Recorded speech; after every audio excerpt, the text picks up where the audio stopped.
For early access plus exclusive content, facilitated discussions, live one-on-one Q&As, and more, become a patron at patreon.com/Bruce Poinsett.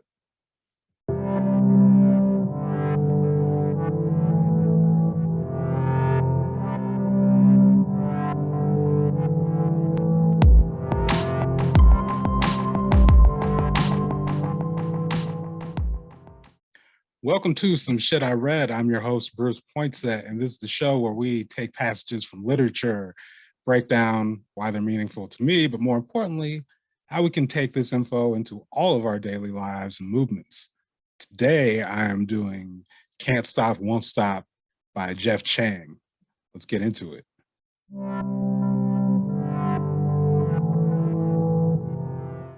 So if you're a Patreon member, you should be very familiar with Can't Stop, Won't Stop, because I've been doing weekly scripture readings, quote unquote, for the book. So again, if you want to be a part of those, become a patron, patreon.com/Bruce Poinsett.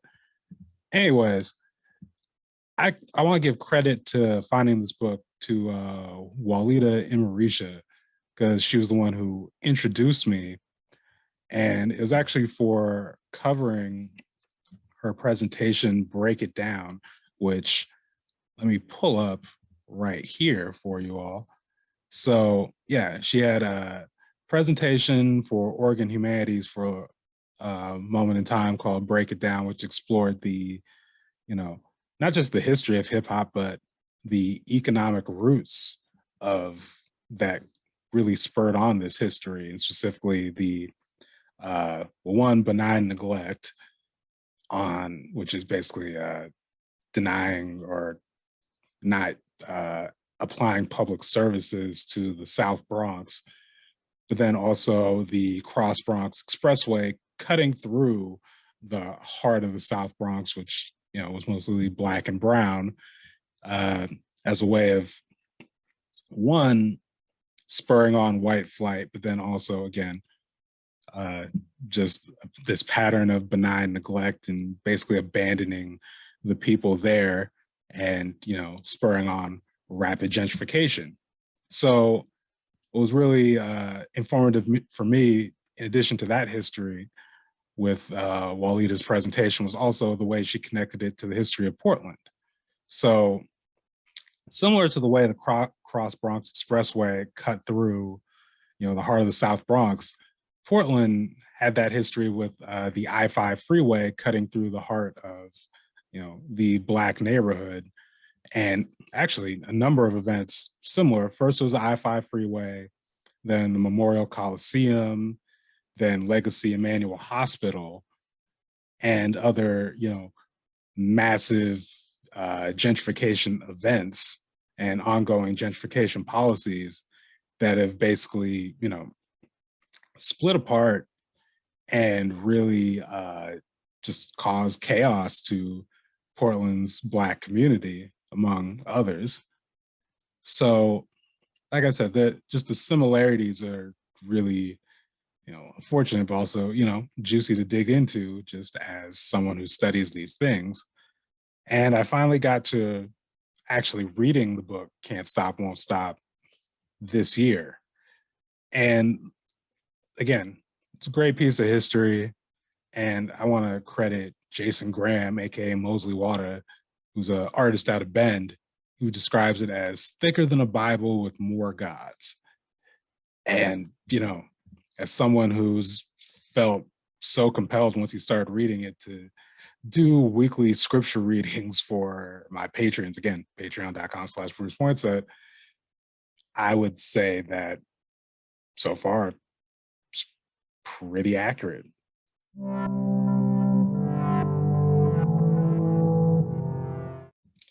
So we're going to do a little something different with the readings today. Usually I do one excerpt, but I want to give you, again, because it's the quote unquote, the Bible, I'm going to give you two. One was one of the scripture readings I did for the patrons. It's about Africa Bambaataa and how he found meaning in this film Zulu that was really racist, actually, but how he repurposed it. So yeah, check that out right now.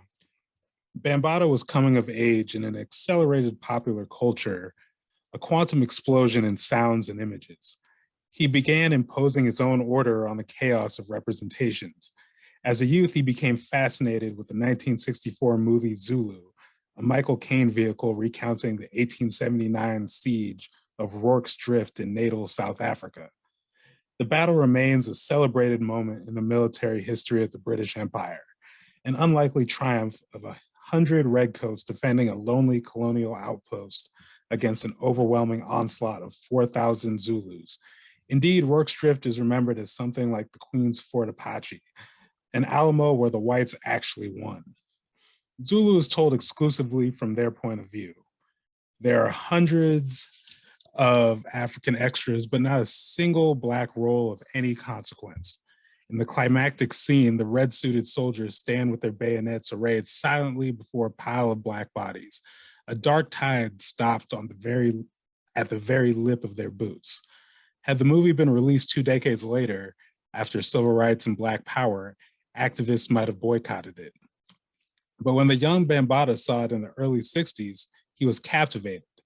The movie opens after the Zulus have routed the British camp at Isliwana with a slow pan of hundreds of dead redcoats strewn across the African plain. It then detours to a majestic scene of a Zulu mass marriage ceremony and victory dance. The ragtag Brits are seen as individualists who tend to feud loudly amongst themselves. By contrast, the Zulus remain a primitive, undifferentiated mass. Here's a central tension of the movie. Can the divided, outnumbered defenders of white Western democracy get their act together in time to prevail over the unceasing armies of ancient dark continent despotism? But what Bambaataa saw in Zulu were powerful images of Black solidarity. Before the attack on Rorke's Drift, hundreds of Zulu warriors appeared atop the ridge, leaving the Imperial soldiers awestruck. They bang their spears to their shields, give a resounding war cry, and storm the garrison. Although many of them fall before the British muskets, they just don't quit. Into the night, the Zulus continue their assaults and succeed in setting the outpost on fire. That just blew my mind, Bambaataa says, because at that time, we was coons, colored, Negroes, everything degrading. We was busy watching Heckle and Jekyll, Tarzan, a white guy who's king of the jungle. Then I see this movie coming out showing Africans fighting for a land that was theirs against the British imperialists. To see these Black people fight for their freedom and their land just stuck in my mind. I said, when I get older, I'm gonna have me a group called the Zulu Nation. Later, he would give his followers a round Black face with white eyes and lips to wear around their necks, an emblem taken from one of New Orleans' oldest and most famous Black Mardi Gras groups, the Zulu Crew. Civil rights groups had once pressured the crew to disband for what they took to be offensive blackface stereotypes. But Bambaataa approached the Zulu and the Zulu Crew the way he did political ideologies in his own records. He pulled out what was precious and tossed the rest. He created new mythologies. And the other excerpt I want to share with you is DJing Style as Science, which is a specific excerpt on Grandmaster Flash. So let me share that with you now. When Kool Herc first came on the scene, he stayed ahead of the other DJs with the power of his sound system. Bambaataa changed the game with his programming genius. Both men were titans in the streets, backed up by major crew. But in the beginning, Joseph Sadler didn't have expensive equipment, a deep record collection, or a posse of hard rocks. All he had was his style. He was the fourth of 5 children of Barbadian immigrants, a boy in a house of girls living on Fox and 163rd Streets in the heart of Fort Apache amongst skulls and spades and ghetto brothers. He was less attracted to the street life than he was the broken radios lying in the streets. I was a scientist looking for something, going inside hair dryers and going inside washing machines and stereos and radios, whatever you plugged into the wall, he recalls. As strung out junkies plundered, arson devastated abandoned buildings for copper pipes to support their smack habit, Sadler scoured abandoned cars for their radios and speakers. He took them back to his bedroom to see if he could make them sing again. I wanted to know what's a resistor, what's a capacitor, what's a transformer, what's AC, what's DC, why do these things do what they do, he says. Although there was crazy violent things happening around me on Fox Street, I was in my own world, in my own room.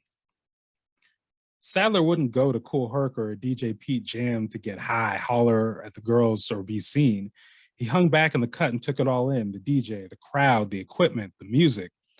Back in his room with his screwdriver, soldering iron, insatiable curiosity, the kid who would be named Grandmaster Flash was theorizing the turntable and mixer, pondering the presentation of the party, trying to figure out how to turn beat making and crowd rocking into a science.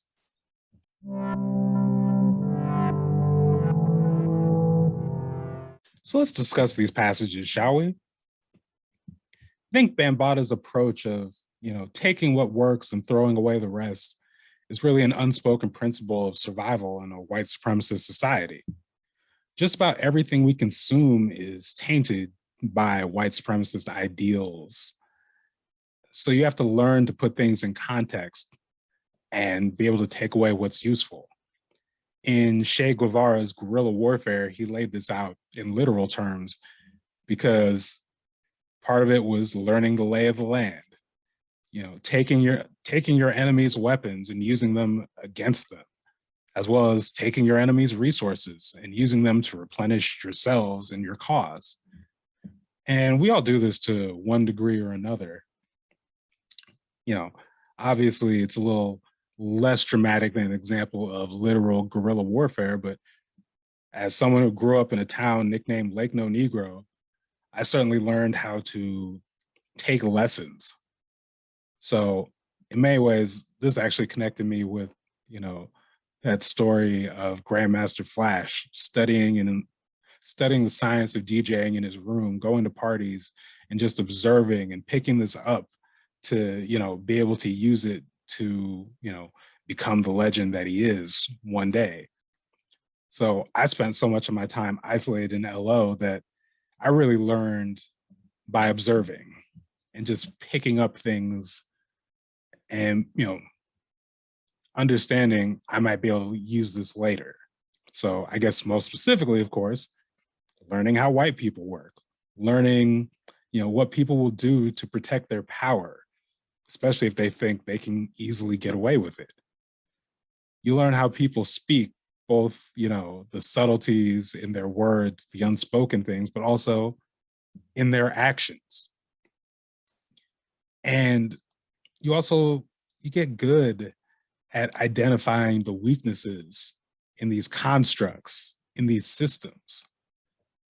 You see the hypocrisies and you start getting good at figuring out how to highlight and expose them. You see all the people similar to you who don't feel safe, who can't trust these institutions. You see all these people and how they react to the people in power, the mostly white people in power who take that power for granted. You see the vast ignorance and lack of preparedness of many of these people in power, many of these people directly upholding systems of white supremacy. And you start developing ways of striking back at it, ways of pushing back, ways of exploiting these weaknesses. And as I've mentioned many times in my content, as a volunteer with Respond to Racism Lake Oswego, I've absolutely incorporated these observations, this ability to identify weaknesses, this ability to identify who are my allies, who are the people who are in community with me. And you use those things. You use it to build a movement. And as you know, the organization is in its 4th year.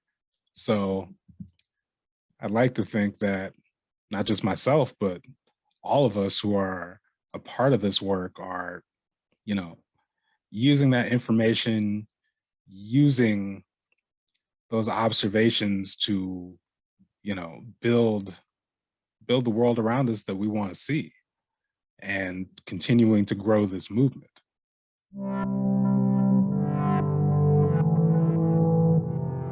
So what's happening in LO is really, part of it's a small part of this larger picture and this larger circumstance we're in where, simply put, the status quo cannot stand. We're, you know, that's not to say that, justice naturally happens. No, in fact, in this moment, fascism is making a strong bid. So reality is, it's no longer a question of if we need a progressive revolution.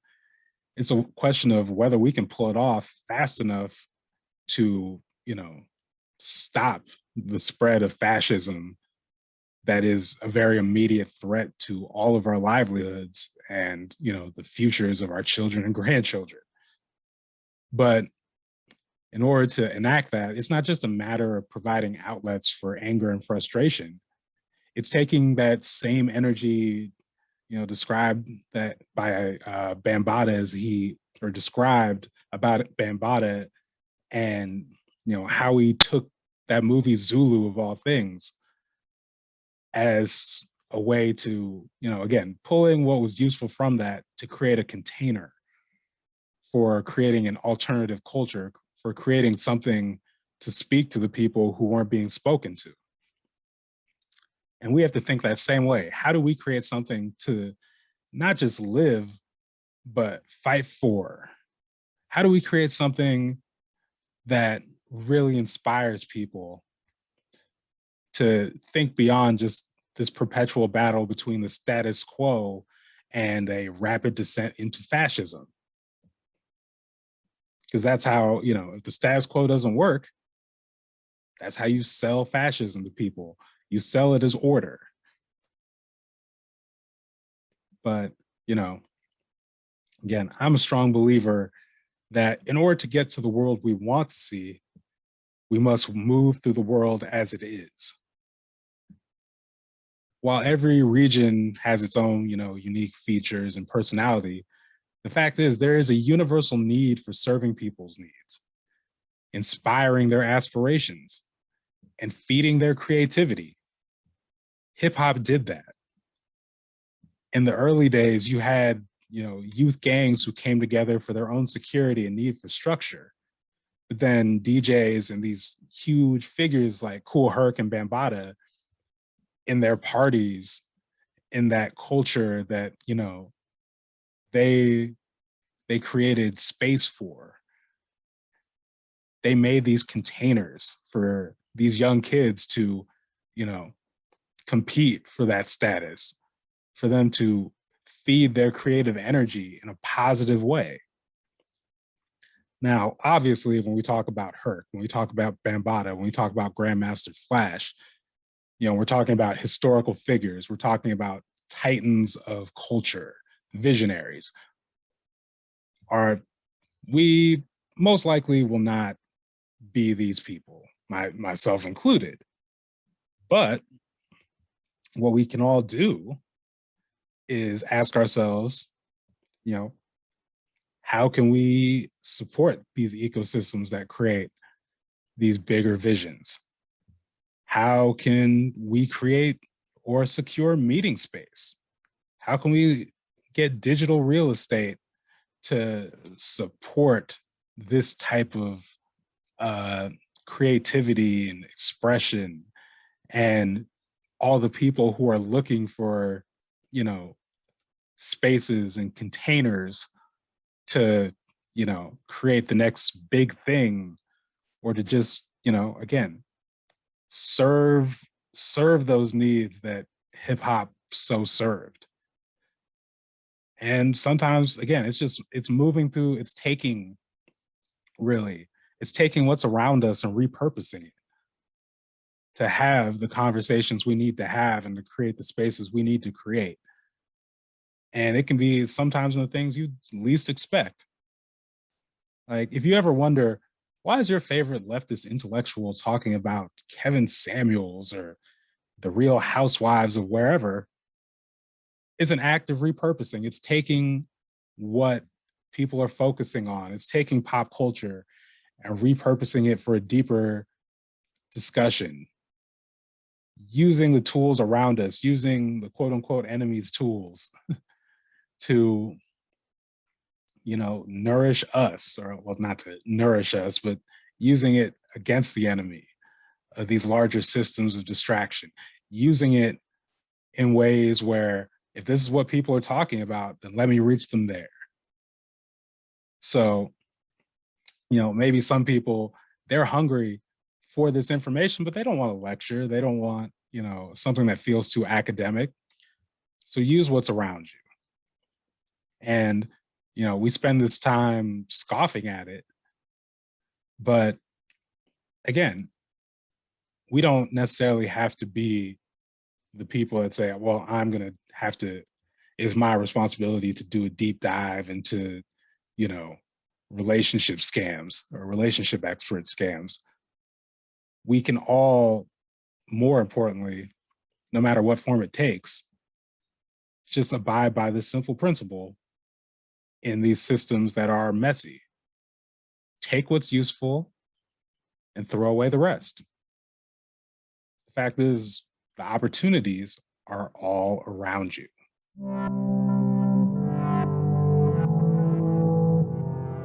And with that, we conclude today's episode of Some Shit I Read.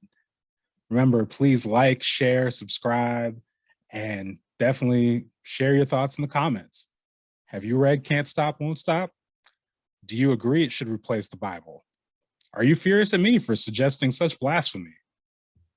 Let me know in the comments. And remember, subscribe to the Patreon to get access to all the bonus readings and, a bunch of other exclusive content as well as community discussions. And in the meantime, I'll see you on the next video. Thank you for watching. Please like and share and subscribe so you can stay up to date on all the latest videos.